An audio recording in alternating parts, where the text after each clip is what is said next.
Hey everyone, I am just checking in. We're going live today, Facebook Live. I'm pretty excited and nervous because it's like playing Truth or Dare. You go Facebook Live and you have to be on and ready. And I'm here and I am ready. I miss you guys. I miss everyone. I miss being outside and seeing all my friends and my clients and my neighbors. And, you know, we wave from our doorways in our hoodies and flannel pajama bottoms, but it's just not quite the same, unfortunately. So I just wanted to say hello and check in with everyone and see how everyone's doing. If you're like me, you've been feeling kind of like, what the heck is going on? And I'm a little nervous and I'm a little like depressed and I'm a little low, and I feel like everybody has kind of felt that way. So I made a resolution to myself that I wasn't going to sit on my hands and do nothing while we're kind of shut down. And part of the reason I'm saying that is because I've had people reaching out to me asking like, what's going on with the market, the real estate market, that is. It's spring, and you know, we are obviously usually getting ready to prep and put houses on the market right now. This is really our busy season, and up until this point in 2020 it has been busy. So I'm getting questions from you guys like, what are we supposed to do? So I thought maybe this would be a good opportunity for me to talk about that. So first, let me just shout out to everybody who maybe doesn't know who I am. I'm Colleen McLaughlin. I am with the McLaughlin team of Coldwell Banker in Orland Park. I work in Cook County, Will County, and DuPage counties, which is the southwest suburbs of the Chicagoland area. We have been in a shelter in place for the last couple of weeks, and they just told us yesterday that we have at least another 30 days of a shelter in place. So my job is to still do my job. I'm still your realtor next door. I'm still your resource for all real estate related news. And rest assured, I don't know it all. I never claim to know it all, but whatever you want to know, I can find out. So if you guys, while you're watching, have some questions and you want to start shooting me some questions, I'd be happy to answer what I can and research what I can't. And while you're watching, if you can throw me some Facebook likes or loves so I know that there's an audience out there, that would be awesome. Thank you. So what I wanted to tell you, that one of the biggest questions was, are people showing houses right now? Look at my manicure. I'm T-minus 8. Are people still showing houses, and should we be getting our houses listed for the spring? So two parts to that question, and let me tell you, it really depends on you, but what you can do is use guidance. So when you call me and we talk it out, we can figure out what the best scenario is for you. So far, my clients have decided to do this. We're taking showings on a case-by-case basis on my listings. I'm leaving it entirely in my seller's hands on whether they're comfortable physically allowing buyers through their home. Some of them are not, so I am going through and doing a video tour that I have done previously, and I'm adding it to emails to agents who have clients who are interested. That's kind of the best we can do right now. I'm happy to make sure that it's available for showing, but right now, buyers, I'm not showing buyers until we get a little bit more information. Little worried about going out there in the world and spreading it, you know, we got to flatten that curve. So I'm doing my part.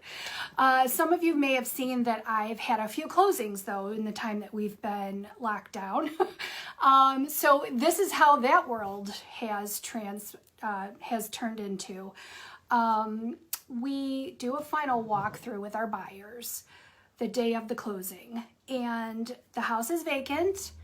It's only myself and the buyers. And I go early, I wipe down the lockbox, I open the door, and I walk in. My buyers come in, we keep our distance, they do a complete walkthrough of the home, and when they step outside, I then wipe the lockbox again after putting the key in there, hand sanitize, and I'm heading home. They then go on to the closing. They're in their own room where they sign and they talk to their attorney on the phone. Sellers are staying at home and they're doing some docu-signing, or they're doing some work with getting it notarized, documents pre-signed and notarized and sending over prior to closing. So closings have happened. Everybody is doing really well. And the nice thing is that the buyers who were already under contract are now in their homes, and that stay in place, that shelter in place order is nice because they're working on their homes in their house. So that's good for them. I have also had a few clients who are going to be listing their home. And so I do have a photographer and a drone photographer and videographer who I work with. They're following all the CDC rules of what they need to do in order to get through the house and take proper photos and a video walkthrough without touching anything. We're having our sellers set everything up and then removing themselves from the property.